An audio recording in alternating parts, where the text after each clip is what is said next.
Olá, vamos dar início a mais um vídeo aqui que eu vou chamar de leitura comentada, comentando sobre o tarô e também sobre a Bíblia.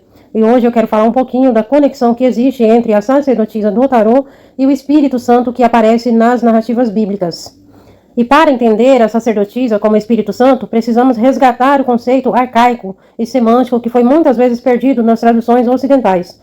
No hebraico original, a palavra espírito, rua, é um substantivo feminino. A conexão, quando falamos do Espírito Santo no contexto da árvore da vida, estamos falando de Biná, a mãe superior, ou da própria Shekinah, a presença divina. A sacerdotisa, ela personifica essa rua.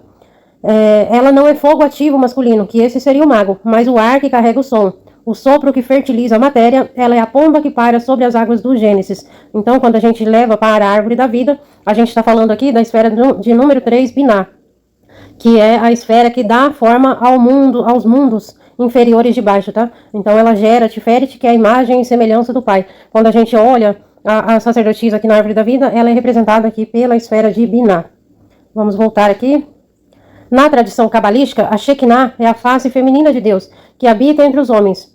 Maria, mãe de Jesus, é chamada de templo do Espírito Santo. Ela não apenas recebe o Espírito, ela se torna um com ele. A sacerdotisa, sentada entre as colunas, representa exatamente essa presença divina, que arma sua tenda no mundo manifestado. O véu e a nuvem. Assim como a sacerdotisa está envolta em mantos azuis, eu não coloquei aqui uma imagem da sacerdotisa, mas vocês olham no deck de vocês aí. Ela está envolta em mantos azuis e protegida por um véu. O Espírito Santo na Bíblia aparece frequentemente como uma nuvem, Shekinah, que cobre o tabernáculo. É uma presença que protege, nutre, oculta a glória excessiva de Deus, para que o homem não seja destruído por ela. Biná também atua como um filtro da luz pura da luz infinita de Keter para que chegue nos mundos inferiores na quantidade que seja suportável, né? Cada um recebe conforme o recipiente que suporta.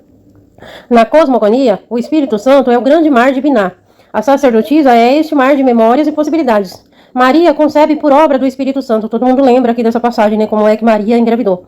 Esotericamente, isso significa que a consciência pura de Keter entrou em entendimento receptivo Biná, a sacerdotisa. E dessa fricção silenciosa nasceu a forma perfeita, o Tiferet, Cristo. O Espírito Santo é a água que permite que a semente divina germine. Note também que isso daqui é um princípio espiritual que no mundo das manifestações se concretiza, por exemplo, em uma gravidez, onde a mulher, né, Biná, recebe do homem, Keter, a semente por meio da pulsação, da fricção, e ali no mistério, dentro das suas águas uterinas, ela gera o filho, que é a imagem e semelhança do pai. Veja que como isso daqui é magnífico, né? Na tradição gnóstica e ortodoxa, o Espírito Santo é frequentemente identificado como Sofia, a sabedoria. O pergaminho, Torá, que a sacerdotisa segura, é a Sofia, a sabedoria. Não é um conhecimento lido com o intelecto, mas uma sabedoria revelada pelo Espírito.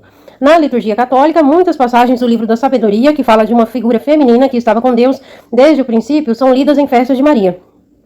Se olharmos para a Trindade não como três homens, mas como princípios universais, a sacerdotisa ocupa o lugar central do fluxo. O Pai é Keter, que representa a vontade absoluta, o ponto.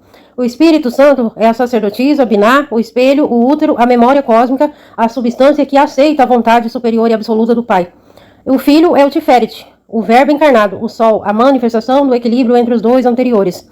Dizer que a sacerdotisa reflete o Espírito Santo é dizer que Deus tem uma memória.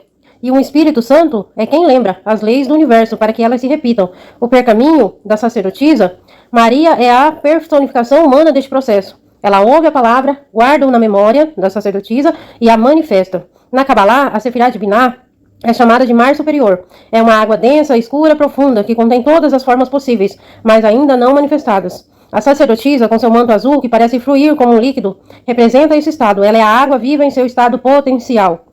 Jesus como a fonte de Tiferet. Jesus é uma representação do que significa a esfera de Tiferet na árvore da vida. É claro que se vocês forem na tradição judaica, eles não vão aceitar isso aqui, né? Isso aqui é uma interpretação. Quem beber da água que eu lhe der, nunca mais terá sede. Assim Jesus falou lá no capítulo 4 de João. Ele está atuando como canal de Tiferet, o fluxo, a água que estava acumulada e ocultada no útero da sacerdotisa, ou inconsciente. Agora desce pelo pilar do meio e se torna potável para a humanidade através do Filho. Se Maria, a sacerdotisa, é o aquário, o vaso que contém a água, Jesus é o fluxo que sai desse vaso. A alquimia do batismo. O batismo nas águas é o símbolo máximo dessa conexão. O Espírito Santo, sacerdotisa, desce como uma pomba sobre Jesus.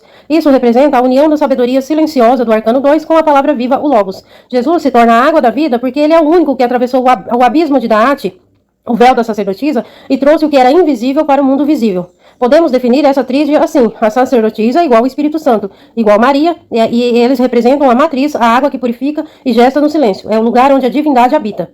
Jesus, o Filho, Tiferet. A expressão, a água que se torna vinho, que cura e mata a sede espiritual. É o verbo que dá voz ao silêncio da sacerdotisa. O ato de beber a água é a iniciação. Quando o buscador estuda o pergaminho da sacerdotisa, a sabedoria, a Sofia, e bebe da água, Jesus, ele completa o caminho da volta a Keter. E esse é o nosso estudo de hoje. Obrigado por assistir e curta o vídeo se você gostou.